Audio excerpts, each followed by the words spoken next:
আমি জানি না আজ কিয়ামতের দিন আমার কি হাসর হবে। ওগো হাসরবাসীরা তোমরা চলে যাও হযরত নূহ আলাইহিস সালামের কাছে, দেখো তিনি কিছু করতে পারেন নাকি।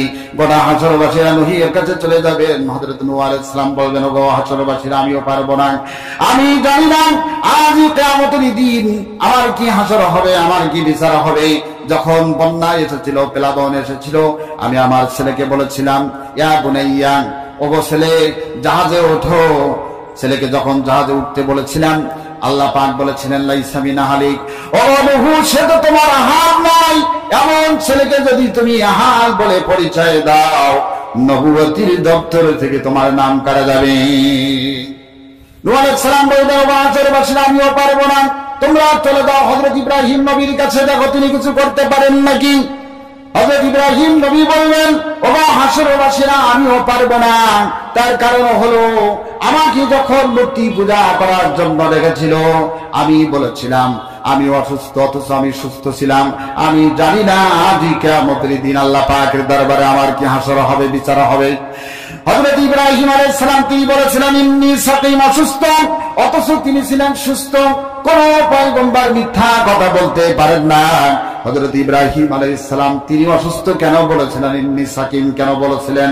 বলেছিলেন এর জন্য মানুষের সুস্থ অসুস্থ দুই প্রকার, একটা হচ্ছে মানসিক আর একটা হচ্ছে শারীরিক। হযরত ইব্রাহিম আলাইহিস সালাম গোটা জাতির মূর্তি পূজায় লিপ্ত দেখে হযরত ইব্রাহিম আলাইহিস সালামের মানসিক অবস্থা অসুস্থ হয়ে যায়।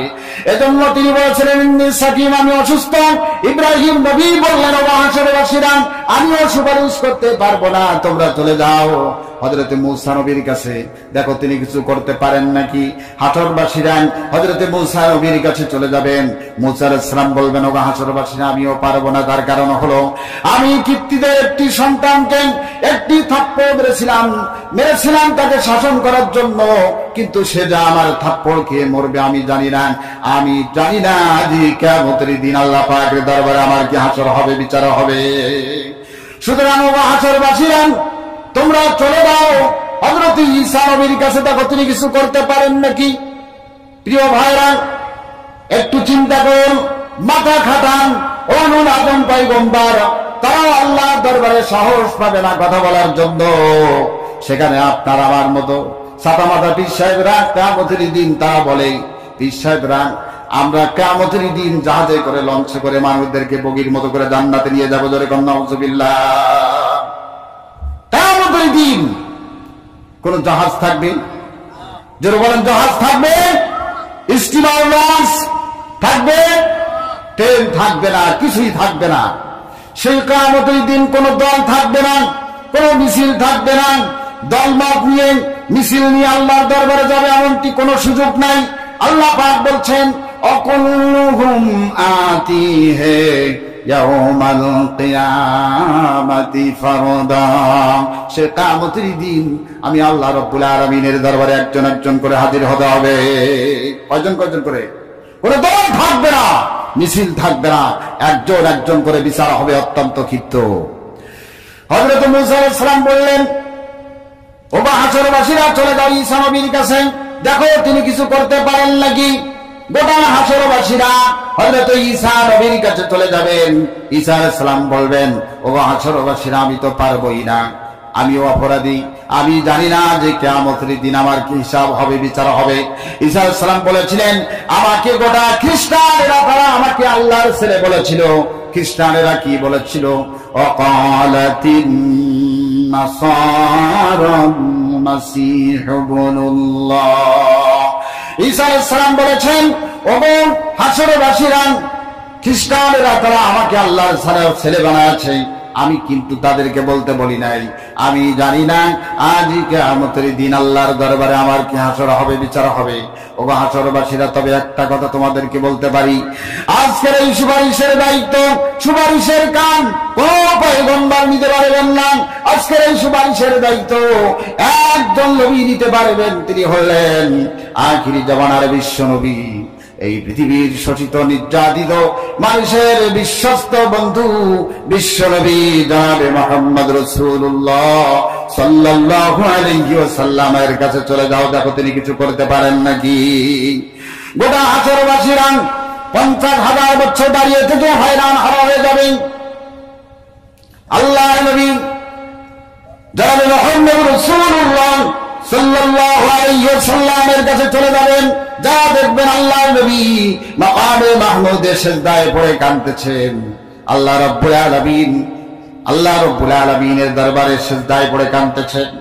হাসরবাসীরা আল্লাহ নবীর দরবারে যে বলবেন, ইয়া রাসূলুল্লাহ, ইয়া হাবিবাল্লাহ, 50,000 বছর দাঁড়িয়ে থেকে হয়রান হয়ে গেছি, ইয়া রাসূলুল্লাহ, আপনি আমাদের জন্য একটু সুপারিশ করুন। আল্লাহ নবীজি সিজদা থেকে মাথা উঠাবেন, উঠায় বলবেন, ও হাসরবাসীরা, চলো আজকের এই সুপারিশের দায়িত্ব আমার জন্য আল্লাহ রাব্বুল আলামিনের কাছে বলে দিয়ে দেখি। আল্লাহ নবীজি আল্লাহর কাছে বলবেন, রব্বুল আলামিন, আমার উম্মত জাহান্নামে চলে যায়। আল্লাহ পাক বলবেন, ও হাবিব, আপনাকে আমি মাকামে মাহমুদ দান করেছি, আপনাকে আমি হজে কাউসার দান করেছি। ইয়া রাসূলুল্লাহ, ইয়া হাবিবাল্লাহ, আপনার উম্মতদেরকে আপনি সুপারিশ করে জান্নাতে নিয়ে যান। আল্লাহর হাবিব তার উম্মতদেরকে চিনে চিনে আল্লাহর হাবিব জান্নাতে নিয়ে যাবেন। যাদেরকে আল্লাহ রাব্বুল আলামিনের হাবিব সুপারিশ করবেন না, তারা বলবেন, ইয়া রাসূলুল্লাহ, আমরাও তো আপনার উম্মত, আপনি আমাদের জন্য একটু সুপারিশ করুন। আল্লাহ নবী বলবেন, ও হাসরবাসীরা, তোমাদের ভিতরে আমার উম্মতের কোনো ছাপ দেখতে পাচ্ছি না। নির্মম ভাবে মানুষ মেরেছো, মানুষকে শহীদ করে দিয়েছো, ইসলামে আন্দোলন করে বলে মানুষকে মেরেছো, অযথা কেস দিয়েছো, মামলা দিয়েছো, বছরের পর বছর ধরে জেলখানায় হৃদয়ে বসিয়েছো। তোমাদের ভিতরে আমার উম্মতের কোনো ছাপ দেখতে পাচ্ছি না। ও হাসরবাসীরা, তোমরা আমার উম্মত নও। সোহকান সোহকান লিমান গায়রা মিন বাদি, সরে দাও, দূর হয়ে যাও। তোমরা যদি আমার উম্মত হইতে, তাহলে তোমাদের চেহারার ভিতরে নূরের চমক দেখতে পেতাম। যেরকম সুবহানাল্লাহ। প্রিয় ভাইরা, সেই কিয়ামতের দিন আল্লাহ রাব্বুল আলামিন তার হাবিব যদি বলেন, সোহকান সোহকান লিমান গায়রা মিন বাদি, সরে দাও, দূর হয়ে যাও, তোমরা আমার উম্মত নাও। আমার উম্মত যদি হতে, সে কিয়ামতের দিন আমি তোমাদেরকে সুপারিশ করে জান্নাতে নিয়ে যেতাম। প্রিয় ভাইরা, সে কিয়ামতের দিন আল্লাহর হাবিব যদি তাড়িয়ে দেন, আর কি কোনো রাস্তা আছে নাকি? বলেন, কোন রাস্তা আছে? কোন রাস্তা নাই। কিয়ামতের দিন আল্লাহ পাক বলবেন, ওয়ান্তাজুল ইয়াওমা আইয়ুহাল মুজরিমুন, হে পাপিষ্ঠের দল, হে নরপশুর দল, হে নিরীহ হারামের দল, সরে যাও, ভাগ হয়ে যাও, আমার মুমিন বান্দাদের থেকে পৃথক হয়ে যাও। আল্লাহু আকবার। পৃথক হয়ে না, আমার মুমিন বান্দাদের থেকে আলাদা হয়ে যায়। আল্লাহ রাব্বুল আলামিন হুঙ্কার দিয়ে বলবেন। প্রিয় ভাইরা, আপনারা বলতে পারেন, সেই কিয়ামতের দিন চুরি করে আল্লাহ চোখ এড়িয়ে মুমিনদের কাতারের ভিতরে ঢুকে পড়বো, আল্লাহ পাক দেখতে পাবেন না। জোরে বলেন, দেখতে পাবেন কিনা? বলেন, দেখতে পাবেন। ওই যে এক পীর সাহেব গান গেয়েছেন, কিয়ামতের দিন, হযরতে কিয়ামতের দিন আল্লাহ পাক যদি প্রশ্ন করেন, আজকে হিসাব দাও। মানিকগঞ্জের এক পীর সাহেব বলেছেন, কিয়ামতের দিন আল্লাহর বান্দার কাছে আল্লাহ করে, ফেরেশতারা করে যদি অভিযোগ, আমি বলবো উমুক পীর সাহেবের লোক। জোরে কর নাউযুবিল্লাহ। কোন পীর সাহেব খাটবে? সেই পীর কোথায় যায়? আল্লাহ মালুম, আল্লাহ ভালো জানেন, ঠিক কিনা বলেন? প্রিয় ভাইরা, আপনারা বলতে পারেন, কিয়ামতের দিন আল্লাহ পাক কিভাবে শনাক্ত করবেন আমি কাত মুমিনদের কাতারের ভিতরে ঢুকে যাব? আল্লাহ পাকের চোখ ফাঁকি দিয়ে মুমিনদের কাতারের ভিতরে ঢুকে যাব? না না বন্ধু, না, সেদিন ওইরকম কোন চড়াগুলির কোন রাস্তা থাকবে না। ধরে নেন, আল্লাহ পাক জালেমদের কি, যারা জালিম মানুষের উপরে জুলুম করেছেন, যারা নামাজ ফাঁকি দিয়েছে, মদ খেয়েছে, জেনা করেছে, সম্পদ লুণ্ঠন করেছে, মানুষকে ফাঁকি দিয়েছে, কিয়ামতের দিন আল্লাহ পাক এদেরকে কিভাবে শনাক্ত করবেন? একটি উদাহরণ দিলে আপনারা বুঝতে পারবেন। এই স্টেজে যদি একজন এসপি সাহেব এসে বলেন, আমি এখানে যে অপরাধী, মারাত্মক আসামি, যে তাকে শনাক্ত করে ফেলেছি, তাকে চিহ্নিত করে ফেলেছি, এখনই তাকে অ্যারেস্ট করা হবে, আপনারা বলেন যে অপরাধী তার বোন খাবুস খুবুস শুরু হবে কিনা? বলেন, খাবুস খুবুস শুরু হবে না? কিয়ামতের দিন আল্লাহ পাক যখন বলবেন আমতাজুল ইয়াওমা আইয়ুহাল মুজরিমুন, আমার মুমিন বান্দাদের থেকে পৃথক হয়ে যা, মুমিন বান্দারা পৃথক হয়ে যাবে। আল্লাহ পাক মুমিনদেরকে আল্লাহর জান্নাতে দিয়া দিবেন, আল্লাহর জান্নাতে নিয়ে যাবেন মুমিন বান্দাদেরকে। ফেরেশতারা নিয়ে যেতে যেতে কিছু দূর যাওয়ার পরে বিরাট সুন্দর একটি বিল্ডিং দেখতে পাবেন, নয়ন অবিরাম চমকপ্রদ একটি বিল্ডিং, দৃশ্যমান একটি বিল্ডিং দেখতে পাবেন। সেখানে ফেরেশতারা একটু বিশ্রাম নিবে, জান্নাতীরা মনে করবে এই বুঝি আমাদের জান্নাত, সেখানে তবলা তুবলি নিয়ে সব সেখানে বসে পড়বে। ফেরেশতারা বলবেন ওঠো ওঠো আল্লাহর বান্দা ওঠো, এটা তোমাদের জান্নাত নয়, এটা তোমাদের যাত্রী ছাউনি। যেরকম সুবহানাল্লাহ।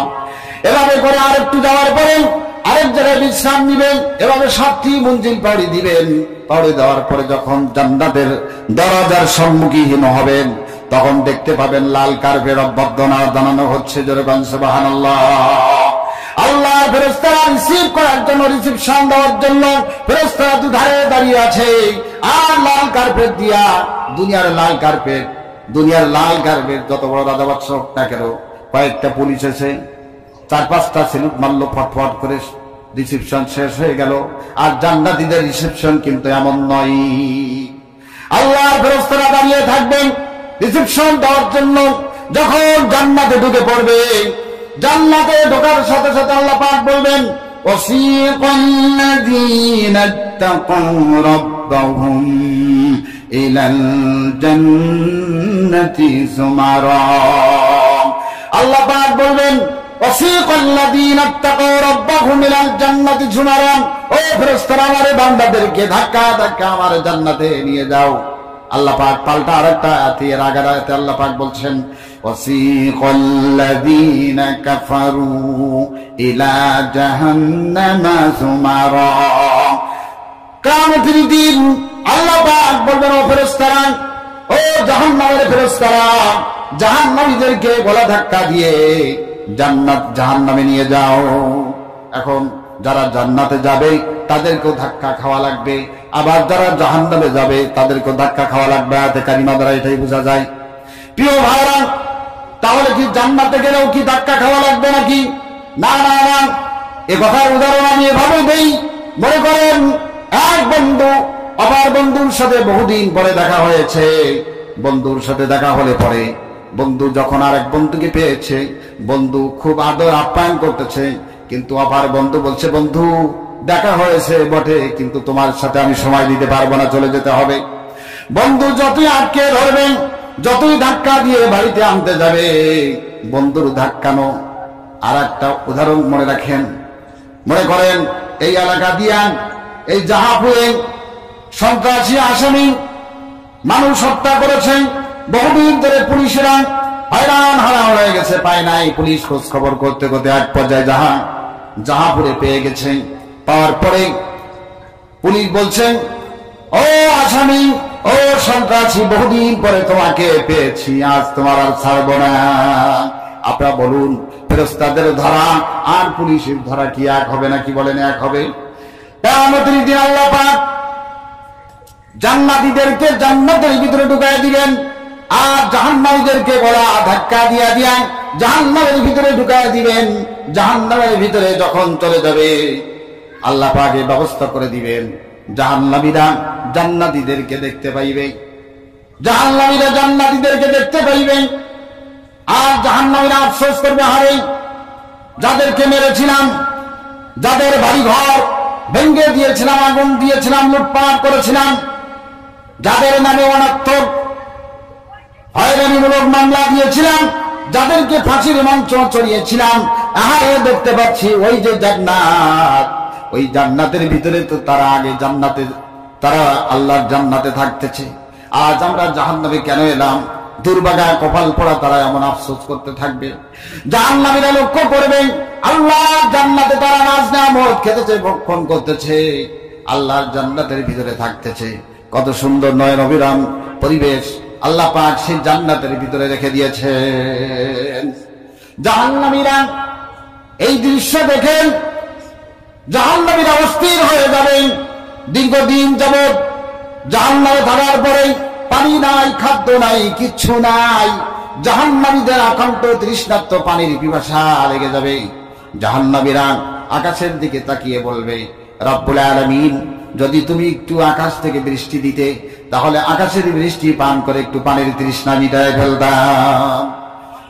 আল্লাহ রাব্বুল আলামিন সাথে সাথে আকাশের ভিতর থেকে মেঘ হয়ে যাবে। আকাশে মেঘ হওয়ার পরে ওই মেঘের ভিতর থেকে আল্লাহ রাব্বুল আলামিন এমন গরম পুজ এবং রক্ত দিবেন, যা খেলে পড়ে পেটের নাড়ি বুড়ি আর কলিজা পিছনের দরজা দিয়ে বের হয়ে যাবে। যেরকম নাউজুবিল্লাহ। জাহান্নামীরা এবার জান্নাতীদেরকে বলবে, ও জান্নাতীরা, ওয়ানাদা আসহাবুল জান্নাতি আসহাবান নার আন ক্বাদ ওয়াজাদনা আবাউনা মা নাশা। জান্নাতীরা বলবে, ও জাহান্নামীরা বলবে, ও জান্নাতীরা, আল্লাহ জান্নাতের সব নাজ নিয়ামত তোমরা খেতেছো। ও জান্নাতীরা, ওই নাজ নিয়ামত আমাদের দরকার নাই। তোমরা যে পানি পান করতেছ, ওই পানির থেকে এক ফোঁটা পানি তোমরা আমাদেরকে একটু দাও।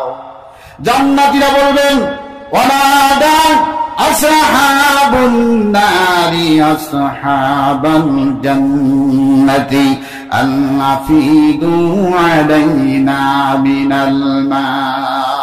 জান্নাতীরা বলবেন, ও জাহান্নামীরা, দুনিয়াতে আমাদেরকে মেরেছো, হাত পা কেটে ফেলাই দিয়েছো, আমাদেরকে ফাঁসির মঞ্চে চড়িয়েছ, অন্যায় করেছো, জুলুম করেছো আমাদের সাথে। আজকে আল্লাহর জান্নাতে নাজ নিয়ামত তো দূরের কথা, আল্লাহর জান্নাতের এক ফোঁটাও পানি আল্লাহ পাক তোমাদের জন্য হারাম করে দিয়েছে।